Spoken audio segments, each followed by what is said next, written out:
You ever have one of those moments where you are just done? I'm talking about the fall to your knees, come to Jesus kind of moments, right? I had one about 15 years ago on my bathroom floor.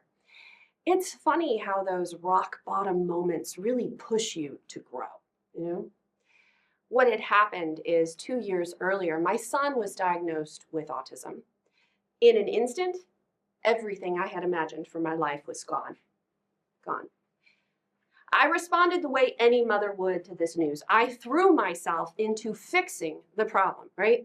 Research, scheduling, managing all the things, right? It took me a couple of years, but eventually I figured out autism isn't actually something you fix.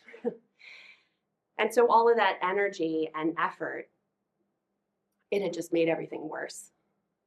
A lot worse. My marriage was over. Work was impossible. I wasn't showing up for my daughter the way that she deserved, and I still didn't really even know how to support my son. But I think the worst part was I was doing everything right. You know? I had the calendars and the lists and the structure, and I had color-coded spreadsheets. I had Post-it notes on top of my Post-it notes. I was hustling because I was absolutely convinced that if I just worked hard enough, my son would get better and my family would be okay. Instead, I was ugly crying on a bathroom floor. Now, I don't know if you've ever ugly cried on a bathroom floor, but I had some powerful realizations while I was down there. First of all, the bathroom floor, it's not clean. It's never clean.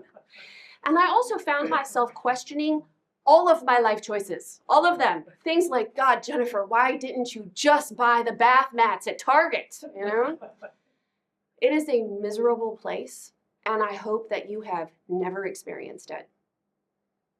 But in the middle of that existential crisis, I also heard this question whispering in the back of my mind.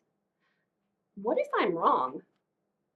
What if all of this effort trying to keep everything together was actually pulling everything apart? Y'all, that was a lifeline. It was exactly what I needed to be able to get up off the floor. And I decided I was going to start doing some things differently. I stopped reacting to life and learned to engage with it. I was no longer concerned with how many checkboxes can I get through today. Now I was focused on why is the checkbox there? Really trying to figure out what really matters. And you know what? Things started to shift. I was smiling more. My kids were laughing with me again, right? I was even able to find time to sit down and eat. I was more motivated and productive than I have ever been, and it wasn't because I was trying harder. It is because I was present. And then I realized something I never would have expected. Time management, productivity, even work-life balance, they aren't the answer. They're surface-level hacks for a Pinterest-perfect life.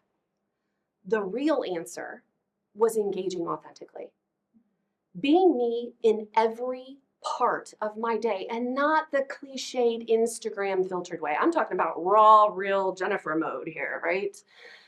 I realized that what mattered was what was missing. And people noticed. They're asking me, hey, something's going on. What's different? I see something. And so I tell everyone, dig in.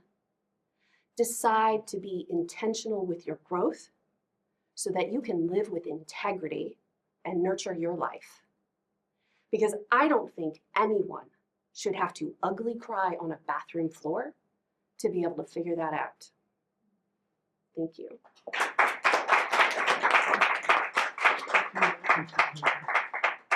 Thank you, Jennifer.